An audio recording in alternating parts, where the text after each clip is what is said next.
సహోదరి సహోదరులారా, మీకు శుభవార్త. 2025 సంవత్సరంలో మొత్తం 365 అంశాలను మీతో పంచుకోబోతున్నాము. జనవరి 1వ తేదీ నుండి ప్రతిరోజు ఒక అంశము మరియు దానికి సంబంధించిన వాక్యమును పంచుకుంటాము. దయచేసి ఆ వాక్యములను వినండి, ధ్యానించండి మరియు ఆశీర్వదించబడండి.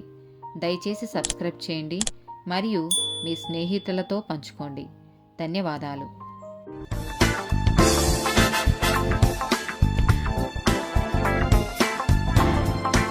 237th డే టాపిక్ ప్రమాణము.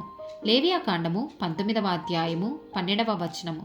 నా నామమును బట్టి అబద్ధ ప్రమాణము చేయకూడదు, నీ దేవుని నామమును అపవిత్రపరచకూడదు, నేను యెహోవాను.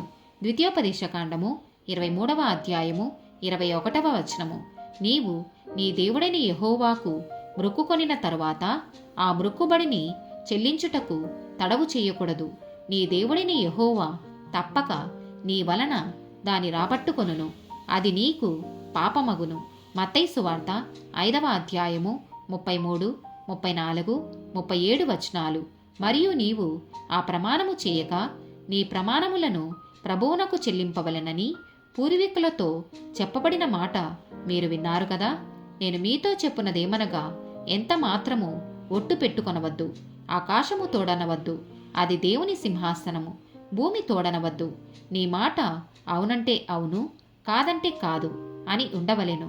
వీటికి మించున్నది దుష్టుని నుండి పుట్టునది.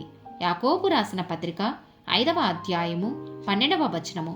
నా సహోదరులారా, ముఖ్యమైన సంగతి ఏదనగా, ఆకాశము తోడని గాని భూమి తోడని గాని మరి దేని తోడని గాని ఒట్టు పెట్టుకొనక మీరు తీర్పు పాలు కాకుండానట్లు అవునంటే అవును, కాదంటే కాదు అని ఉండవలెను.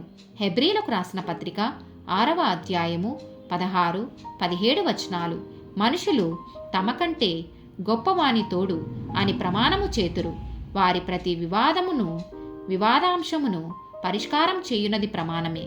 ఈ విధముగా దేవుడు తన సంకల్పము నిశ్చలమైనదని, ఆ వాగ్దానమునకు వారసులైన వారికి మరి నిశ్చయముగా కనపరచవలెనని ఉద్దేశించిన వాడై తాను అబద్ధమాడజాలని నిశ్చలమైన 2 సంగతులను బట్టి. ఆమేన్.